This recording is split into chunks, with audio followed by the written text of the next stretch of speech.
যারা কোরআন শরীফ পড়তে পারে না তাদের জন্য এমন একটা সূরা বলবো যে সূরাটা শুধুমাত্র 3 বার পাঠ করলে পুরো কোরআন শরীফ খতম দেওয়ার সওয়াব পাবেন। যারা মারা গিয়েছেন আপনাদের প্রিয় মানুষ, তাদের জন্য আপনারা এই সূরাটা পড়ে বকশিয়া দিতে পারেন। তাহলে 3 বার পাঠ করে তাদের নামে বকশিয়া দিলে তারা পুরো কোরআন শরীফ খতম দেওয়ার সওয়াব পাবে। এবং যারা কোরআন শরীফ পড়তেই পারে না তারাও এটা 3 বার পড়তে পারেন, তাহলে পুরো কোরআন শরীফ খতম দেওয়ার সওয়াব পাবেন ইনশাআল্লাহ। সূরাটা হচ্ছে কুল হুয়াল্লাহু আহাদ।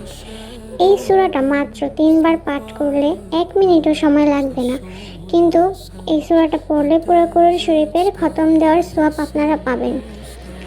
তাহলে সূরাটা হচ্ছে কুল হুয়াল্লাহু আহাদ আল্লাহুস সামাদ লাম ইয়ালিদ ওয়া লাম ইউলাদ ওয়া লাম ইয়াকুল লাহু কুফুয়ান আহাদ।